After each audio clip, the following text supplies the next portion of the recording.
Ça, on peut, si vous voulez, on peut le tirer comme il est. On va le faire d'ailleurs aussi. C'est une autre gravure déjà. Donc là, je peux ajouter au maximum, mais ça va coller.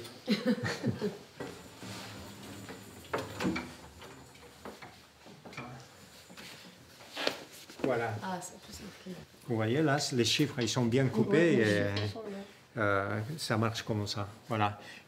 On peut encore prononcer plus. Donc, il faut ajouter un autre élément, un autre caoutchouc juste par là pour aller chercher ça. Ça, c'est déjà un travail aussi avec les reliefs. Voilà.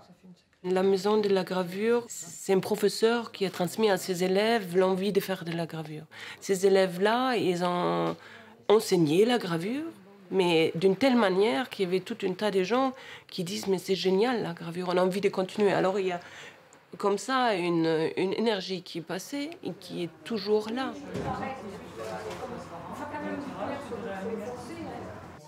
Moi j'en ai pris un autre de jaune.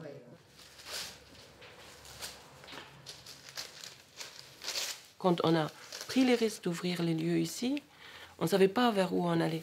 Et finalement, ça fait maintenant plus de 10 ans que l'association existe. Depuis 10 ans qu'on est ici à Castelnau-les-Lez.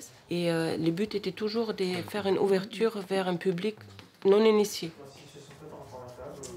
Nous favorisons plutôt la rencontre entre un technicien et un public qui apprend aux personnes à qui il veut ce que c'est la gravure. Du coup, il y a des ateliers, après il y a des stages pour faire connaître les différentes techniques. Et nous, on a dit, on crée un atelier où les artistes ont accès à les outils pour faire la création en gravure. Du coup, très souvent, on a des très grands formats, on mélange toutes les techniques. C'est une champ incroyable, en fait, la gravure. Dans les techniques de gravure, on a actuellement les 3 grands mouvements. Donc on a la lithographie, il y a les techniques en relief, donc avec la technique taille douce où on a le creux qui est encre, et la technique taille d'épargne où c'est le relief qui va donner l'encre. Le champ des possibilités est tellement vaste que je dirais qu'il y a des millions de techniques en fait actuellement, et on va en trouver d'autres, je pense, au fil du temps. L'idée, c'est d'avoir ce qu'on appelle, nous, une matrice, laquelle va recevoir de l'encre. Alors là, il y a plusieurs possibilités pour l'encre. Elle peut être dans le creux ou sur le relief. Et à partir de cette matrice, on va utiliser une machine comme ça. On va poser la matrice sur la machine, une feuille de papier et un feutre qui va faire en fait la souplesse. Et tout ça va passer sous la machine avec beaucoup de pression. Le feutre poussant le papier dans la matrice, récupérant l'encre là où il y en a. Voilà, ça c'est le principe de base de la gravure. Et il se passe toujours quelque chose entre le moment où on a gravé et le moment où on a imprimé. Le graveur a un regard neuf en fait sur son travail. Et ça a un côté un peu magique et toujours assez satisfaisant. Et ça se voit beaucoup chez les enfants. Il y a toujours un émerveillement quand on décolle le papier de la plaque.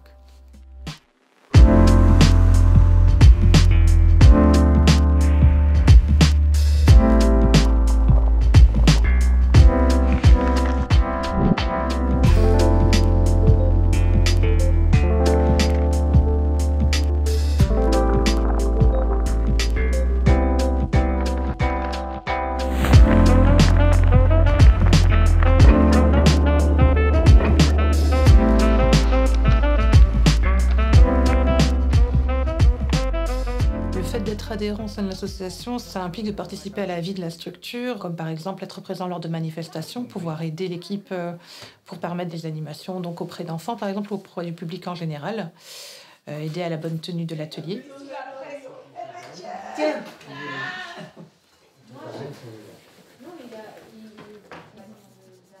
C'est important de faire ce genre de lieu parce que c'est vraiment un espace qui répond à plusieurs besoins. Déjà, en premier lieu, de faire découvrir la gravure au grand public. Les techniques de l'image imprimée sont encore des techniques, on va dire, relativement confidentielles. Les gens voient grosso modo ce qu'est la gravure, mais ne savent pas vraiment comment le faire, en fait. Et cette structure permet, à la même manière que vous alliez dans un club de peinture ou dans une association de sculpture, d'avoir des cours encadrés par un professionnel qui vous l'apprend pendant plusieurs heures par semaine. Ça, c'est un des premiers rôles de cette structure-là.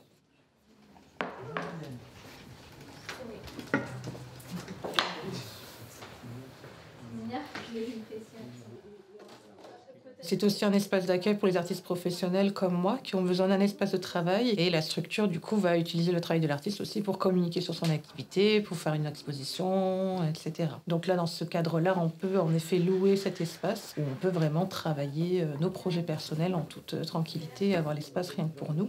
La Maison de la Gravure Méditerranée, dans la région, est la seule à avoir vraiment ces différentes formes d'activités-là.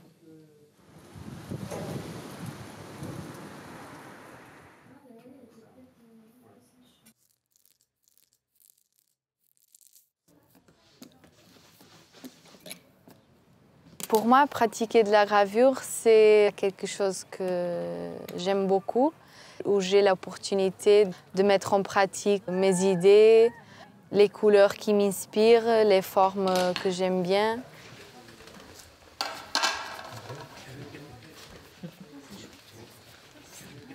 Quand je suis arrivée en France, j'ai commencé à chercher des ateliers de gravure à Montpellier et je suis tombée tout de suite sur la Maison de la Gravure Méditerranée. Et donc, une fois que j'ai commencé à travailler, j'ai beaucoup aimé les conditions, l'ambiance. À ce moment-là, je fais une exposition à la Maison de la Gravure qui s'appelle À minha mesa, que ça veut dire à ma table.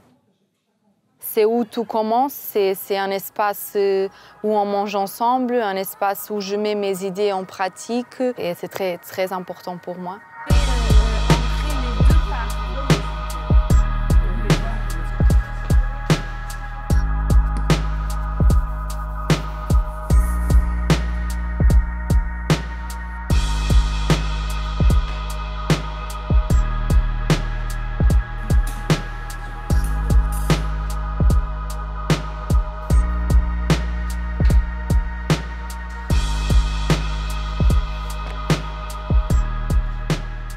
Ce que je travaille plutôt, c'est de la monotypie. Je fais beaucoup de juxtaposition, composition avec des couleurs et des formes.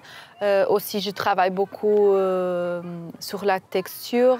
Ça m'intéresse beaucoup. Donc, j'ai commencé à faire des impressions et je m'avais rendu compte que j'avais découvert ma propre ligne, quelque chose qui était différent de ce que j'avais vu en mon tour. Dans une tirage, je mets plusieurs bouts de papier et je fais un grand assemblage de matrices. C'est comme si j'avais découvert un jeu où les possibilités étaient infinies, où ça ne s'arrête jamais et où je peux continuer toujours à développer ma propre ligne de travail et créer surtout des impressions uniques.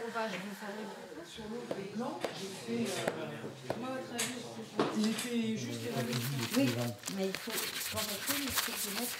c'est l'acide quand on le met et il y a des limites. Si jamais il est un peu trop rouge, tu ajoutes un peu de jaune. L'enseignement de l'art, c'est très important. D'abord, il faut voir les détails, si tout est bien à sa place. Mon travail, c'est assez divers. Il voyage à travers le temps aussi, à travers mon voyage aussi. Ça commence, je pense, dans les montagnes du Pérou, à 4500 mètres, où j'étais, avant d'être artiste, berger. Et c'est peut-être là que ça a commencé. D'aller au détail, là. Dans mon art, c'est une complexité totale des fois. C'est atypique. Les techniques, ils sont d'abord au service de mon sujet, de mon imaginaire, de ma créativité. C'est une espèce de lutte perpétuelle, confrontée à la matière, l'élaborer et de me dépasser en fait, parce que simplement la technique, c'est un moyen de trouver une solution à des problèmes qu'on se pose.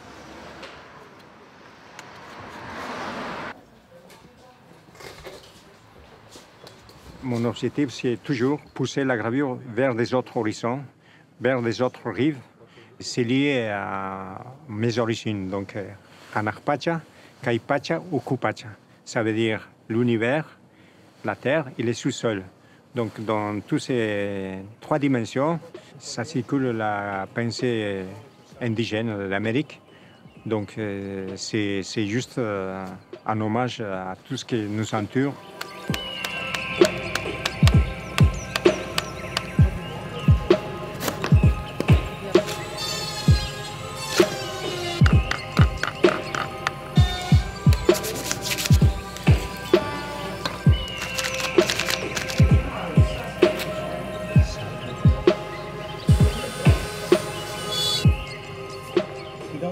Moi, je pense surtout, je vois comme ça, l'art, il faut qu'il soit pour questionner, même si c'est pour déranger, c'est encore mieux. Et peut-être comme ça, on peut apporter quelque chose à la société.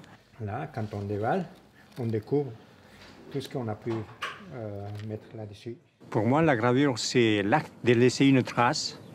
Et je crois qu'aujourd'hui, on continue à faire les traces qui nous ont laissées nos ancêtres dans les grottes et tout, il y a des milliers d'années. Donc, les graver et laisser une trace, c'est aussi participer à ça, continuer à représenter ses rêves, ses fantasmes, ses peurs et tout de la vie. Ah ben, ça a explosé. C'est bien, on va voir.